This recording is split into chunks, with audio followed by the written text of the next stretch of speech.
Hola, children. Are you ready for some cutting up and kikiing? Are you ready for a gale time? Well, I hope you are. Because now it's time for Hey Qween with your host, John T. Mercado. Hey Qween, come on and spill the tea. Hey Qween, it's just a good old-fashioned kiki. Hey Qween, we're cutting up with Johnny. Hey, hey, hey, hey, hey, hey Qween. Hello, my vast, voluminous viewers, and welcome to another virtuous and valiant episode of with me, your host. Today's show is going to give you vida. On our show today, we have a RuPaul's Drag Race all-star. She's stunning and cunning. She's all of our French vanilla fantasies. Come on, let's say it together. Hello, it's her, Valentina. Yay!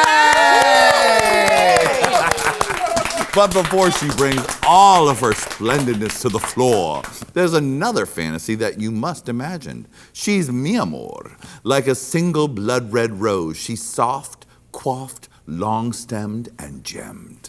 It's Señorita Red Couture!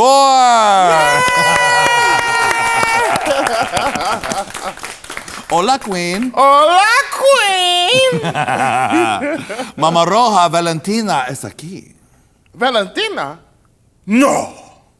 Valentina, sí. No. Sí. No. Ella está aquí para derramar el té. No. No. No. El té.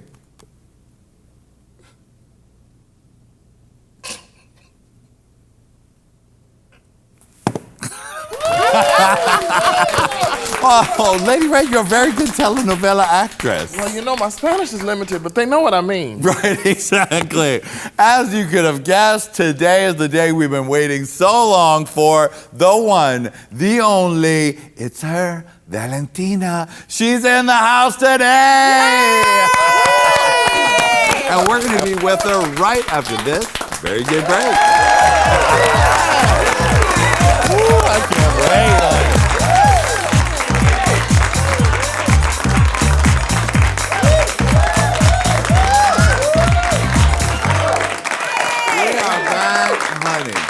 I've been waiting years to get this diva on the Sparkle Couch.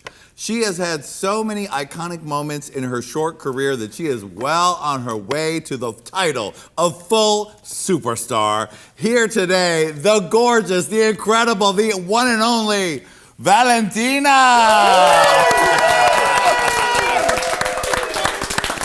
Oh my, all that for me. Yeah, it's you. Hello, it's me, Valentina. Yay! Lady Red, can you believe this day has finally come to pass? No. Okay, hold up. Before Hold we up? continue, I brought you guys some gifts. You did? Yes, I sure did. Oh my goodness. We have our, gurg is the word, bring Darling, it out. so what I have here for you is a box of chocolate-covered strawberries, some red roses. There's no red M&Ms, but there is a bottle of champagne and some signed 8x10s. Oh just my for you. goodness, look at this. Thank you. Everybody, can I get a round of applause for this? This wasn't even in my rider, Valentina. And I couldn't even forget Miss Lady Red Couture. Oh. I brought a gift for her as well, Judge. Look at that Lady Red right behind you. Oh my God. Can I share when I met Lady Red for the first time in person? Yes. It was at Precinct in downtown, and this bitch was selling sweet potato pot pies. Yes. Me and Shea Coulee bought one.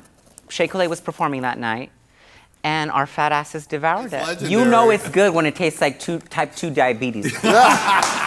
Bitch, I said, oh, whoa now.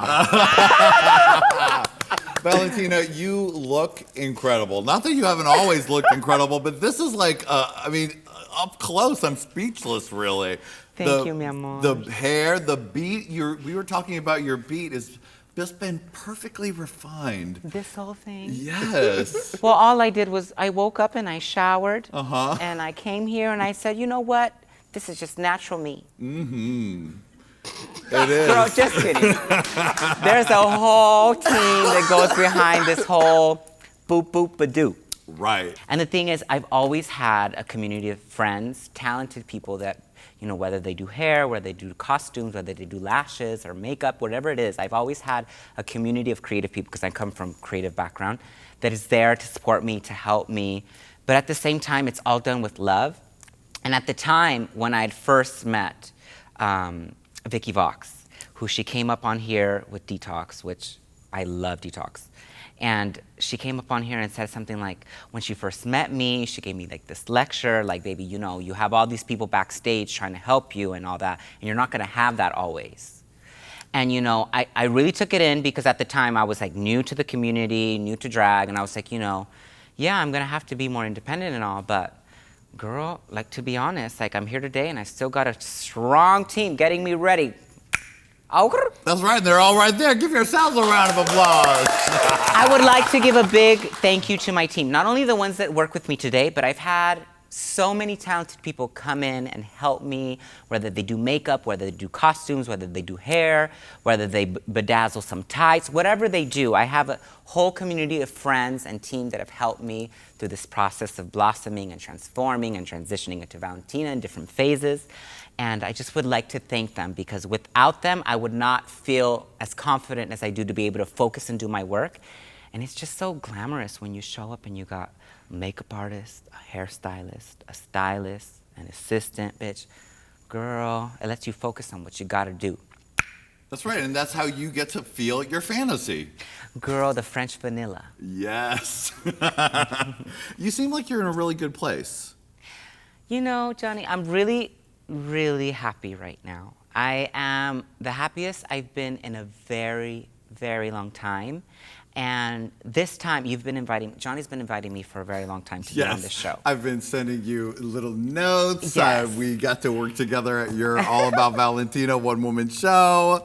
Just wanted to show you that, you know, there's nothing to be afraid of. Come along. But now it seems like it's the perfect time, because you seem like you've come through the storm and you come out the other side feeling good. Tell me about that. Well, yeah, I think many times you've invited me, and not only have I been really busy, but I just was going through a lot. I was not in a clear state of mind. I wasn't aware of where I was going or what I was doing. And I was learning who I am as an entertainer, as a drag queen, as a what I would say in Spanish, a todóloga, somebody that just takes care of everything, you know? I do have a manager, I do have an assistant, I do have this and that, but there's still kind of like this, like, I was so new to all of it, you know? And people didn't want to believe that I was so new, but I was like taking on so much, and I just grew so quick that I wasn't, you know, I would show up for my work, and when the cameras would go on or when I would hit the stage, I would be fine and everything was fine. But when I would come off, I found myself a little lost. So to come and sit down and to be authentic and to be genuine and to be right, like in a level-headed mindset, it was quite challenging for me back then. But now, like, I kind of got in a grip of this lifestyle. Yeah. As an artist, like, I know who I am, I know the brand that I've created, and I've come a long way, and I've been through a lot, and I've struggled a lot, but I've also been able to, even though I struggled, been aware that I have all the success. And now that I'm happy, I can reflect on all of it and be grateful and know that it's taken a lot for me to be able to sit here with you today. But I'm so grateful because I haven't really spoken about everything. I know, and we're going to get into it all. I have a feeling tonight's going to be like a therapy session. Like, well, That's Valentina, right. Tell Dr. Johnny how are you all feeling about today? it. Well, it's a little cloudy. No, really, I'm so grateful to be here with you, especially having this experience. Johnny came with me to my one-woman show, All About Valentina. Which was incredible. Yes. Really, you pulled it together, honey. It was like a less than 2 weeks right after Rent. We threw that show together real quick. Now, you just come off Rent. Yes. Now, that must have been so exciting to book that gig. Yes. Such an iconic part. How were you feeling when that happened? I couldn't believe it. Like, I honestly could not believe it because Rent meant so much to me because I had learned the music in high school. And, you know, I was obviously obsessed because my gay ass was obsessed with Mimi and Out Tonight. But then I got this, you know, this invitation to audition for Angel and for Rent live, right? And I was like, dear Lord, like, this is really major, you know? And even to audition for it was gonna be a learning experience for me because auditioning for big major things in Hollywood, it's not really, I'm not very experienced in that. So even the audition process was so interesting because I just went in there and I gave them the gig. I said, hey, my name is Valentina, what do y'all need? I'm not used to this, let me know. I'll give y'all the gig, y'all want me to do it again, I'll do it again, give me feedback and I'll do it again. So they were just living because I was just being the most and too much and nice to meet you, hi, very Selena type of tease. I came in and gave everybody kisses and hugs, none of that handshake, none of that professional shit. I was just like, what's good, girl? Cause I'm lost. Cause y'all want me to do good, let me know what y'all need and I'll do it. So I did the number. They had me sing and audition. I said, y'all, send whoever y'all had else audition, send them home. I think I just felt that. Did y'all feel it? If y'all didn't feel it, I felt it. So I went through this process. It was a long process of auditioning. And I made it, and I got it. And it was a lot for me to take on. I'd never done a lot of the things that I had to prepare for in that show. We had to wear in-ears. We had 8-minute quick change from boy angel into full drag Santa Claus angel, right? That is a different in 8 moment minutes. for you, and sweetie, you know yes. it don't take me 8 minutes to get ready, girl. You know. And with the last minute, you were supposed to do it live, but someone broke their leg in the cast? Yeah. I mean, I haven't really, oh my God, I've never talked about this. Well, you know, it was very hard on us. The day that we were supposed to perform the Rent Live, right? Rent Live, let me tell you, ladies and gentlemen, was not live. Okay? And what happened was the day before we had done a full dress rehearsal. On like the very last number, Brennan, one of our main actors, well, the main actor who played Roger, Right. leaving the stage, like, injured his ankle. We didn't have no understudies, none of that. So I wasn't even aware that even happened. We come in the next morning, went to my vocal lesson, had done a full mask, was ready to slay, done my vocal warm-up, drinking my Manuka honey, my throat coat tea, just real focused, in the zone, been preparing for this for months. I think it was 2 months of preparation that we had been in rehearsals for this, you know? And they then let us know, unfortunately today we're not gonna be able to do this show live, and we're gonna be airing the dress rehearsal from the day before. When I tell you, we were all crying. We were devastated. We had worked our ass off for so long. But, you know, in that moment, I had the guilt of knowing, you know, I can't be selfish because somebody really injured themselves and they hurt themselves. So we're just gonna let this go and we're gonna let this be, and the show must go on. But I was devastated. I mean, I'm still dealing with the idea like of the insecurities of being a bad singer. And vocally, I was not giving my 100% during the dress rehearsal, which is my fault. In theater, you say there's no second chances. Right, but we all You expected go the for, dress you know, rehearsal, right? But, you know, I had been a little under the weather and I was saving my voice vocally because it had been really raspy. I'd been recovering from a cold. So I was not trying to hit all the notes and go full diaphragm, full out and all that. And so when it came down to knowing that my dress rehearsal was going to be aired, you know, it was very hard on me. But you know what? Nothing can change the fact that I was there. Yeah. That I was chosen, that I work with the people that I work with. And the entire experience I'm so blessed for. You've had to really step up and step up quickly all throughout your career. I mean, part of the reason I think that everyone wanted you to be ready to do everything is because when you appeared on Drag Race, you appeared very fully formed visually. You were giving looks that looked like someone who'd been doing it for years. But the truth was, performing, you had only been doing it 10 months. Performing in drag. But since I was 11 years old, probably since I was born, I've been performing for myself in that mirror. Right. Since I was 11, I was studying the performing arts in the Los Angeles Unified School District Magnet Choir, Magnet, which was a free program where you can study the performing arts and get bussed out to Hollywood every day to study the performing arts. Right. And so I had choir, I had dance, I had theater, I had sewing, I had all these different classes that have prepared me for becoming Valentina, being on that stage, being in the spotlight.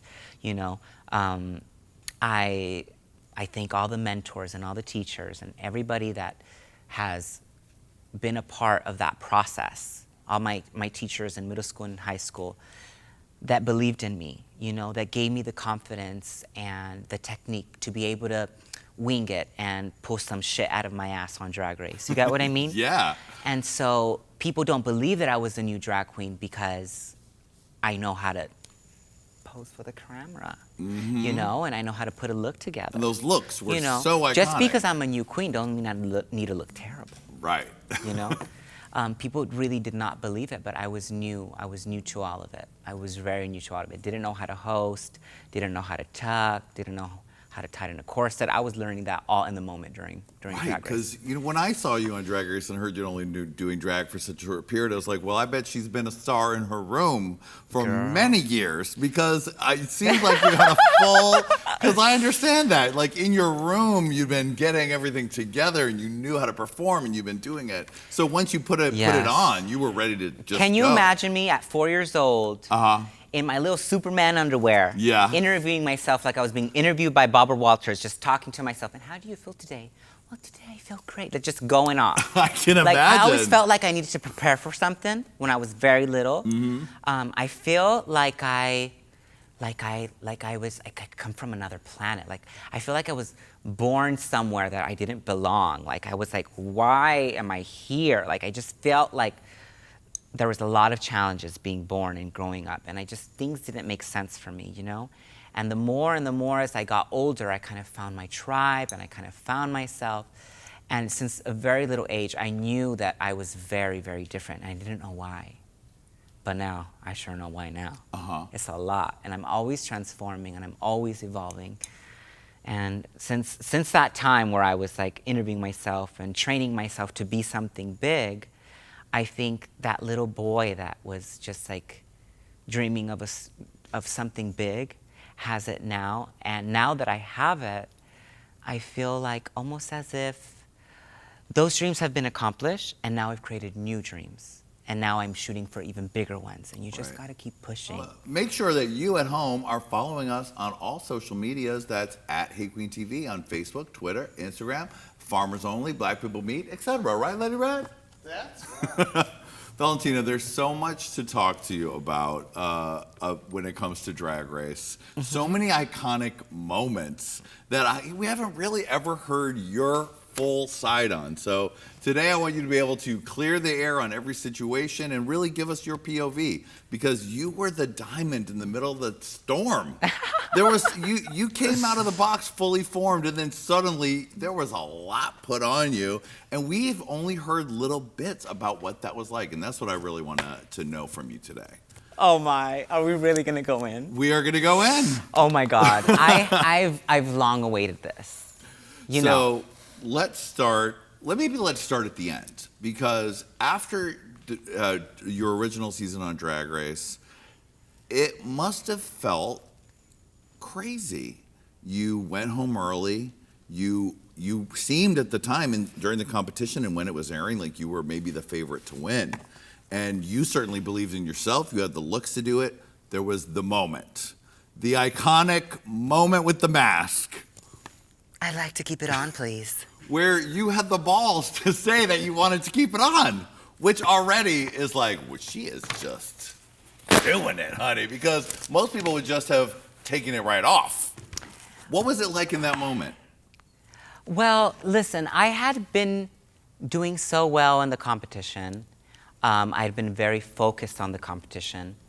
And at that moment, me and Nina, who was my co-star for that challenge, had gone in and did the Nina and Tina, had the entire set cracking up.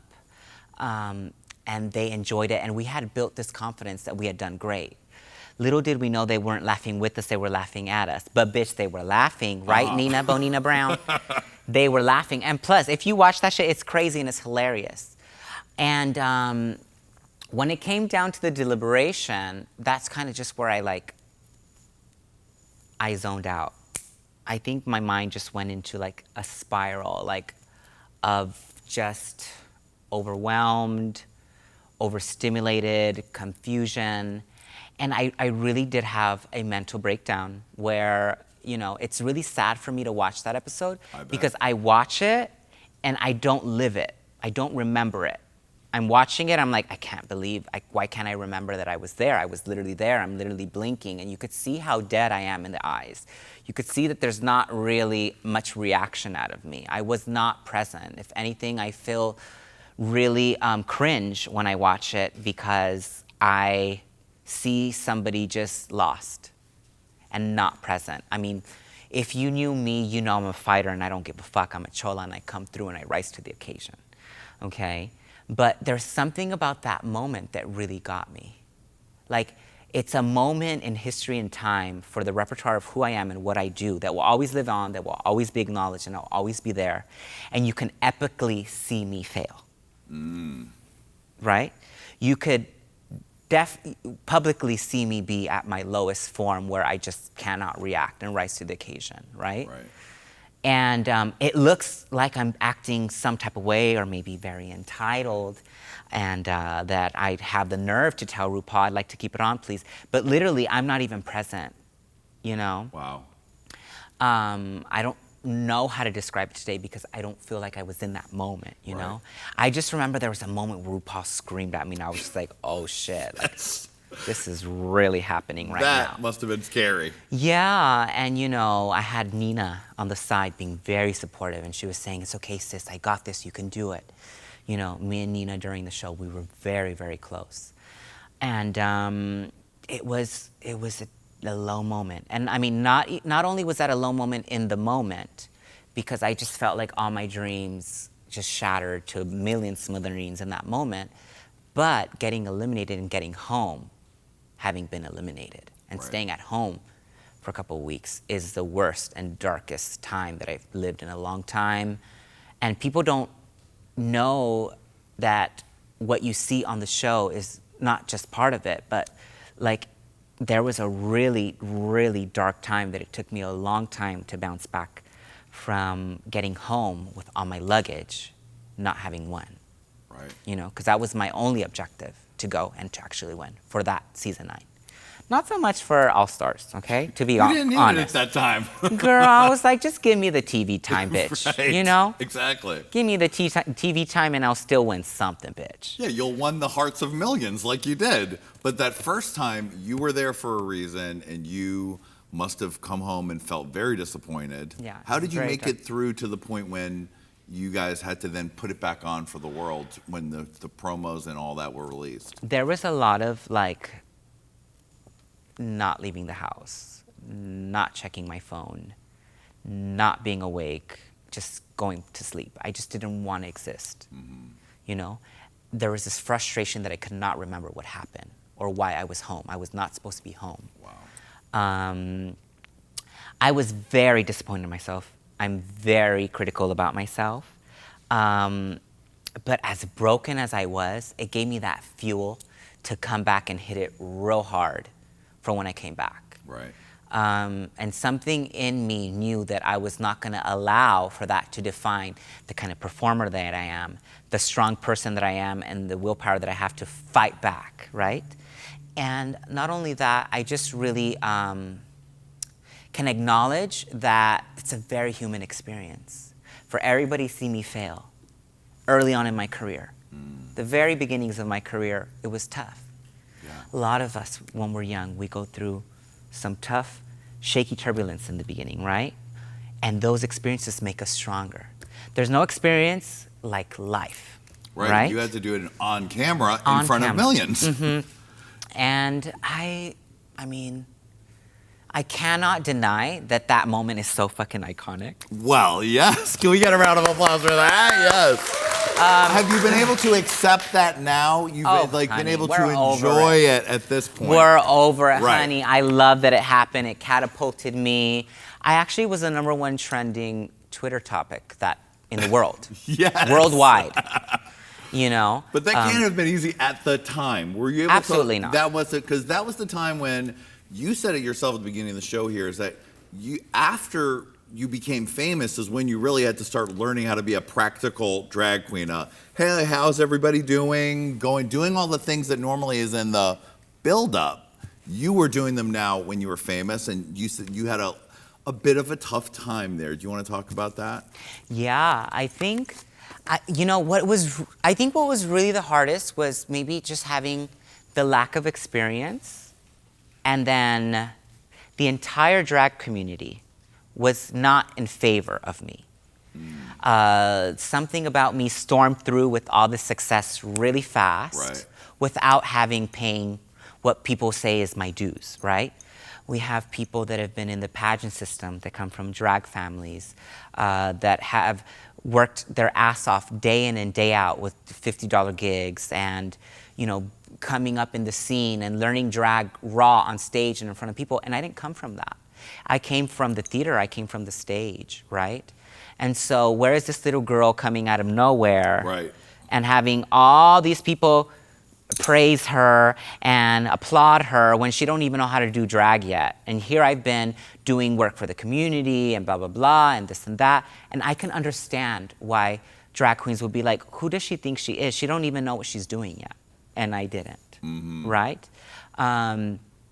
But I lacked some support, some guidance. When you leave the show, they don't leave you with a handbook of how to do bookings, or how to go with the management, or what your contract should look like, or what you should perform. What's the difference between an interview shoe and a performance shoe? What's the difference between an unclockable hairline and a good shake and go wig that you can flip around on stage? Like, no one is describing these things to you. Right. I left the show, I didn't have management. I found my manager. He had never managed anybody before. I had never had a drag manager. We didn't know what we were really doing, but we created our own path. Yeah. We worked with each other together. The drag community all attacked me, all came for me, all hated me, but I had this thriving, beautiful industry that loved me and wanted to work with me, Right. right? So I was dealing with a lot of negativity. I was dealing with a lot of being overhyped and being praised, and I couldn't take either. I couldn't take all the harsh critique from the drag queens, and I couldn't take all the praise that I was getting from my fans, and I couldn't take how everything was growing so fast, and I couldn't even get 4 hours of sleep. It was a lot for me. Yeah. And I can see why people would be bothered by how I didn't deserve all that. You get what I mean? How it happened so fast, and that person that was taking everything on so quick. I don't want to be back in that place. I'm so Right. glad that I now have the experience, and now I have the tools to know what I want. I didn't know what I wanted at that time. What's the truth of this, and red M&Ms? Oh, dear Lord, We honey. might as well really get it, because that story came out, I think it was an anonymous story, and then everyone said, oh, it's Valentina.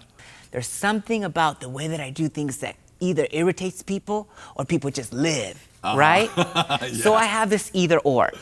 And at the time, I just was praise and praise and praise and praise, and more followers and more love. And why does everybody love her?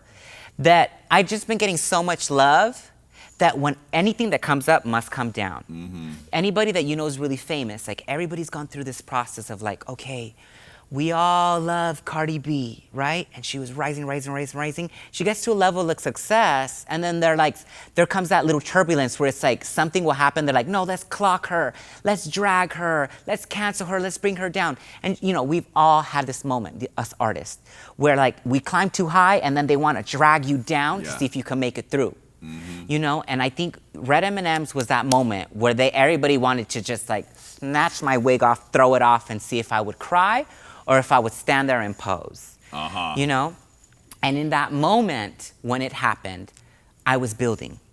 When that happened, because I'm such a private person, it exposed this facade and this character of who I could really be, right? At that time, I was booked every single day. No break, just gig, gig, gig, gig. You know, Lady Gaga, another plane, Right. blah, blah, blah. That was me, Yeah. right? At the time, me and my manager, Jason King, I love you, Jason. Me and Jason were just, well, mama, we got these bookings, fill up the calendar. Right, make and that he was money. like, I'll get my cut, you got your cut, coin, coin, coin, coin, coin, coin, coin, coin, coin, coin, coin, coin, coin, coin. Yup. Coins were just falling and we were just catching them just like a good hooker would, catching the next check. We were just doing it. And it got to a point where I was no longer resting. I was no longer having me time and it was no longer fun. I was just showing up to the gig. They would throw me in the car. I would do the show. I would go on the stage, act like a little monkey, take a bow, Right. go backstage, pack up, do it again. And so by the time that I'd gotten to this gig in Nashville, Tennessee for play, I was exhausted. I was probably very short of words, not the sweetheart, not acting like Miss Congeniality. So I was like, okay, all right, I'll do it, blah, blah, blah. I was running late. I demanded, and I still demanded, I don't give a fuck, it's in my writer. I only do meet and greets before the show, I don't do after the show, because after the show, I've already performed, and I'm sweated out, the list is coming up, and I don't play that, I don't give a fuck. The fans are maybe drunk or They're all the drunk, rest. they're turned, Yeah. they're having a good time. They want to tug on your wig. I'm not about that life, Lady, I can understand that, right? I'm not about No, that. baby, I totally agree. That's exactly the rule. Catch me for them pictures when I'm Before. fresh. Yeah, when I'm I fresh. arrive, Yeah. the powder is set, the lip is nice and shiny. Yeah. Right after I'm haggard, I'm not trying to take no damn picture, girl. I'm so sorry. All these other drag queens that are real humble. They'll do whatever it takes. Not me, Josh. I was born poor, but I was acting real entitled even when I was poor, dreaming of the fairy tale that I wanted to live. Yeah. My mother had a real hard time with me because she's real humble. Girl, why did she give birth to the biggest fucking diva? And she, if I have anybody to thank about having an ounce of hope of being a good person, it's because of my mother. Wow. She was born dirt poor, and the principles and the morals that she's instilled in me gives me a backbone to be able to be grateful, to remind me, to slap me some sense into me, to be grateful for everything. But at that time, I got to the gig.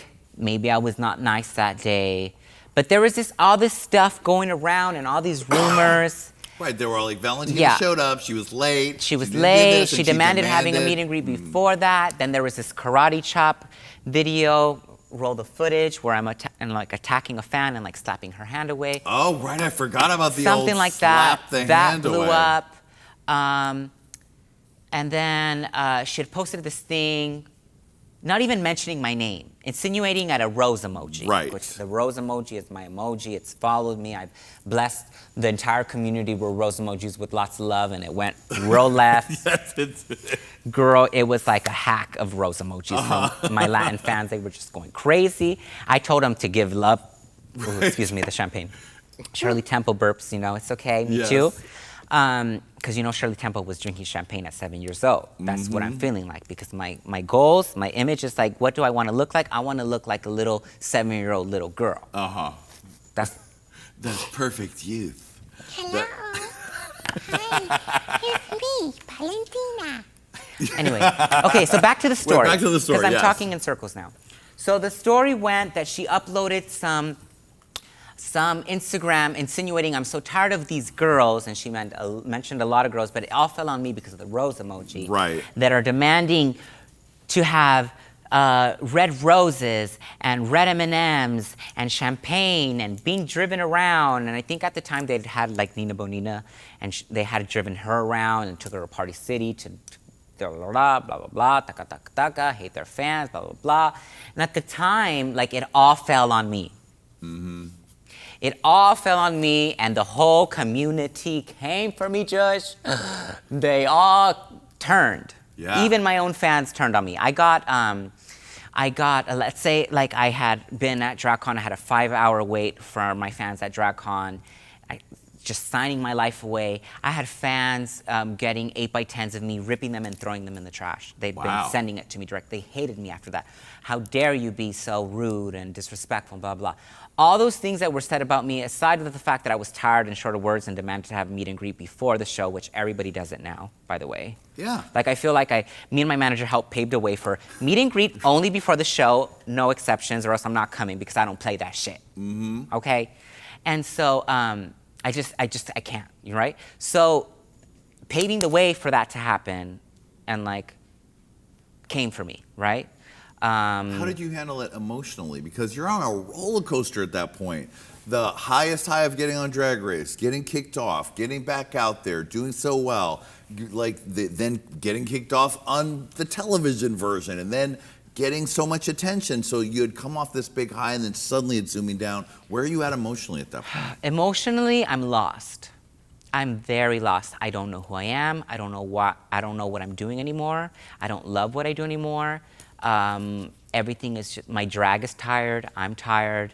I'm throwing on the same outfits every day. I haven't been home, living out of the suitcase, not even having time to go run to Walgreens and pick up whatever I need. I'm just like working with what I got. Didn't have an assistant at the time, and just calling my manager, crying all the time. Like, listen, like, yes, I'll be there, or let's do it. And you know, we learned everything together. He's now built a business called Qween and represents all these girls, and they're all doing very well. But at the moment, it was just me and him, you know? And at those times, like, it was like 3 in the morning, and I couldn't call anybody other than Jason. He was there for me, and he helped me, but I was lost. I would get home, and my friends would see me, and they would think, okay, you're not okay, you know? I was not grateful, I was not level-headed, I was not happy. I was being overworked, and I didn't know how to vocalize it. I didn't know how to tell my manager, you know, I'm overbooked, because I was supposed to be grateful for it. Had the entire drag community coming for me. And I had all these important events happening, like America's Next Top Model, and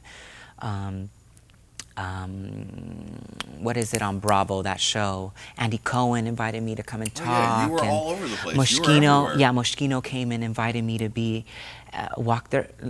front row at their fashion show, and all these things were happening so fast, and I was smiling through it. When in doubt, smile, but I was so unhappy inside. And how have you figured that out? How have you gone through that? Because that wasn't that long ago. I started to have panic attacks. I started to really go through it. I become mentally unstable and unhappy, and I just got to a point where I demanded that I have some time off. I think I lied.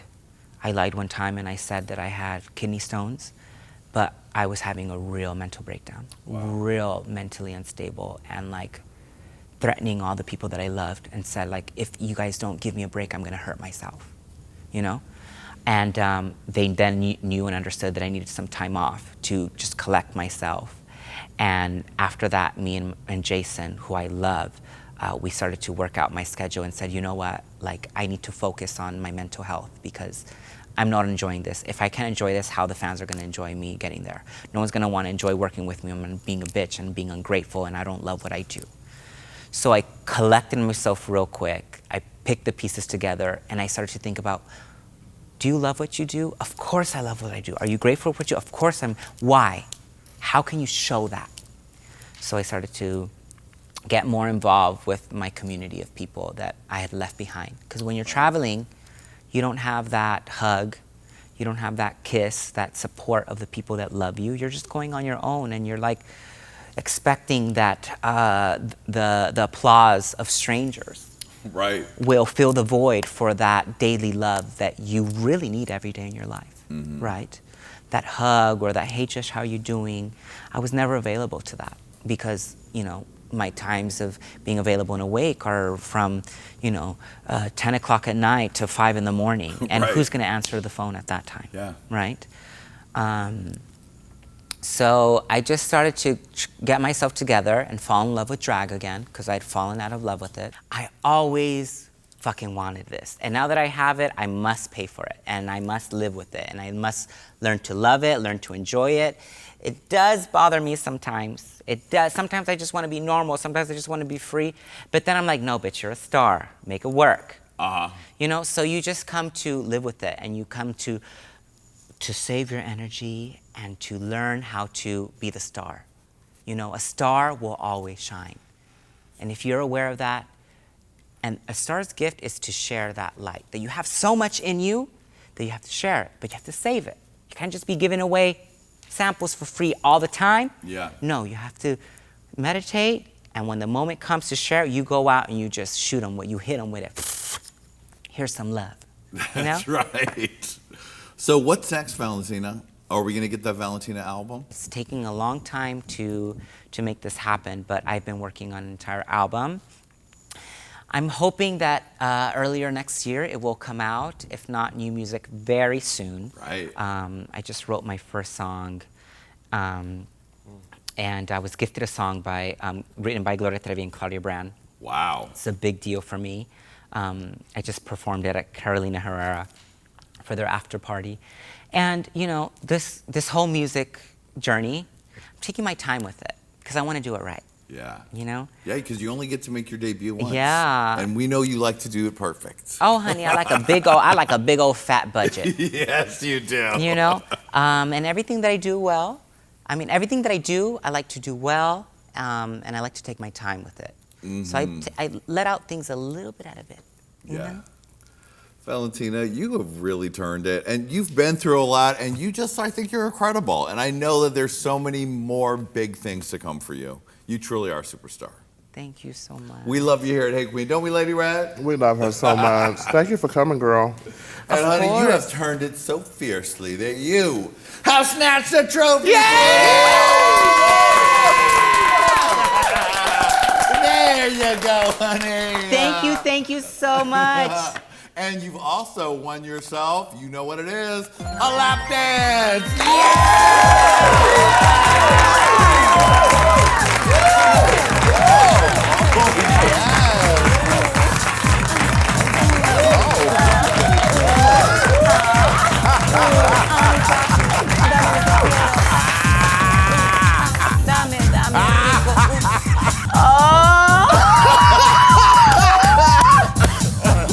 Muchas gracias, qué lindo. All this for me. Oh my. Hey, Qween! Hey, Qween! Yes! It's here on Hey Qween! Oh my God, Valentina, this is incredible. Valentina's not going anywhere. She's of course gonna play Look at Her, so you're gonna want to tune into that. Thank you to our lap dancer, Gerg is the word. Thank you to the beautiful Lady Red. Oh, Valentina! And thank you to the one and only Valentina. Thank you so very much. Valentina, oh, you are incredible. All right, everybody, we'll see you next time on Hey Qween. Bye, baby.